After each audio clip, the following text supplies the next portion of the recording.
All of the well-known gardening methods work, in the sense that you can successfully grow food using any one of them, whether it's the mitt-lighter method, biodynamic gardening, lasagna gardening, dig or no dig. So if they all work, why did I choose the method that I use? I'll answer that question in today's video.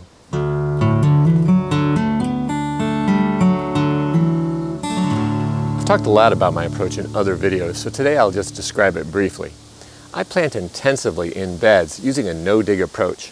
I keep the soil covered with organic matter, and I apply compost, vermicompost, and mulch to the soil surface without digging it in.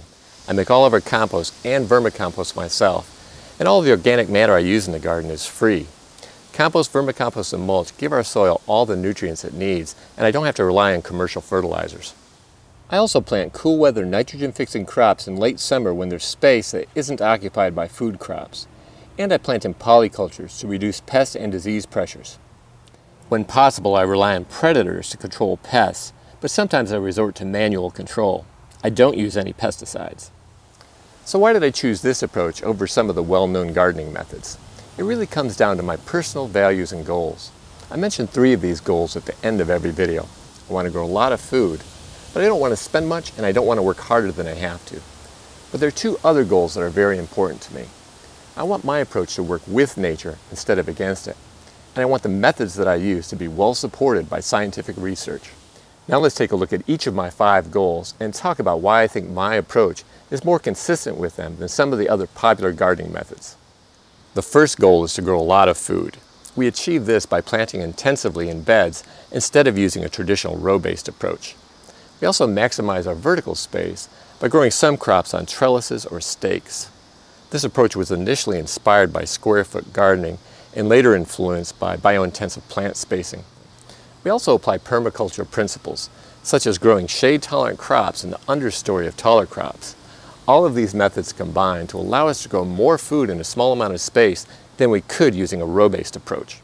So how much of our food do we grow? One of my side projects this year is to get a better idea of how much food my wife and I eat from the garden in a year. Though I'll have a more accurate estimate at the end of the year, my best guess right now is that we eat over 1,000 pounds of food from the garden in a year, and that it has a market value of more than $6,000. I can't think of a better use of our 700 square feet of growing space. My second goal is to not spend much. I do use elemental sulfur on our blueberries, and I buy a few products for our potting mix. But other than that, I don't buy anything for our soil. I don't buy fertilizer, compost, rock dust, mycorrhizal amendments, compost tea, none of that stuff. I make all of my own compost and vermicompost from free organic matter that would otherwise be thrown away. And I mulch the garden with free resources like leaves, grass clippings from untreated lawns, and chop and drop garden waste. Soil testing has shown that this approach has resulted in surpluses of most nutrients and no deficiencies. So buying additional products would simply be a waste of money. We also save money by growing a lot of perennials and self-sown annuals and by saving seeds. Keeping the ground covered with mulch keeps our water bill down, and direct sowing in the garden whenever possible reduces our electricity bill in the grow room. All of these things not only save us money, they make us much more self-sufficient. If suddenly tomorrow all gardening products vanished from the market, our garden would continue on almost as if nothing happened. Contrast this with the mitt-lighter method, for example. Though this method certainly works, it's completely dependent on regular applications of synthetic fertilizers, which cost money, and increase your reliance on external inputs. People who follow this method also often purchase their growing medium instead of growing in the soil. My third goal is to not work harder than I have to. I don't want my garden to become a full-time job. So if a gardening practice doesn't support one of my 5 goals, my attitude is this: if I don't have to do it, I'm not going to do it. For example, I don't plow, I don't double dig, I don't turn compost, I don't dig compost into the soil, I don't aerate the soil with a garden fork, I don't use compost tea and other teas, and I don't use any of the products I mentioned earlier. I could go on, but I think you get the idea. In addition, keeping the soil covered with mulch means that I don't have to spend a lot of time weeding or watering the garden. Contrast my approach with biointensive gardening, which definitely works, but recommends double digging and turning compost frequently. Double digging is not only a lot of work, it's also counterproductive because it destroys soil structure and it disrupts mycorrhizal networks. And though turning compost frequently is helpful if you need compost fast, If you can afford to wait, you don't need it in a hurry. You don't need to turn it.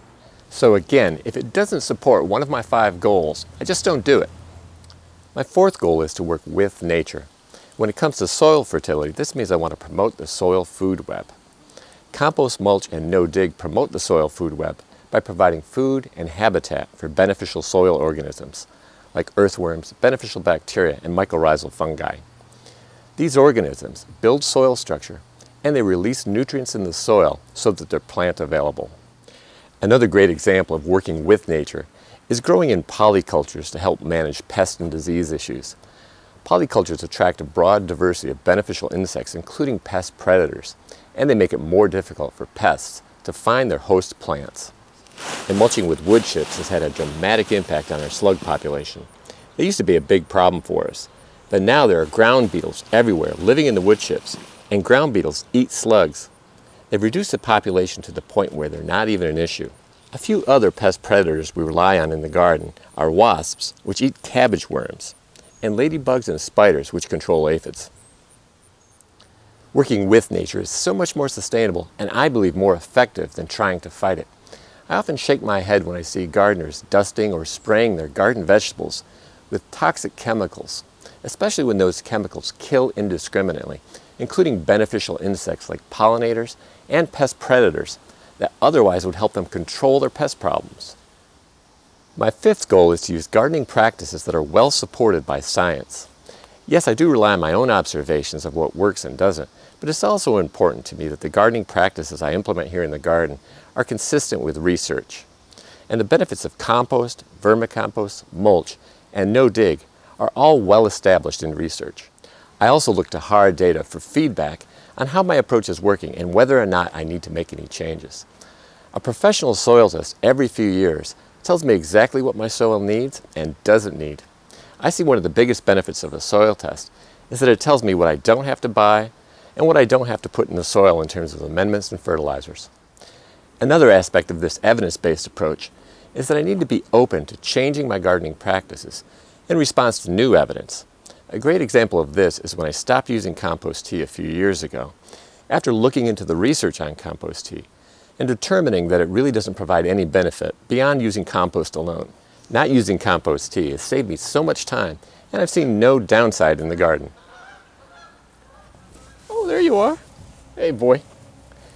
I hope this video gave you a better idea of why I use the methods I use in my garden, and perhaps it inspired some of you to use similar methods that are consistent with your goals and values.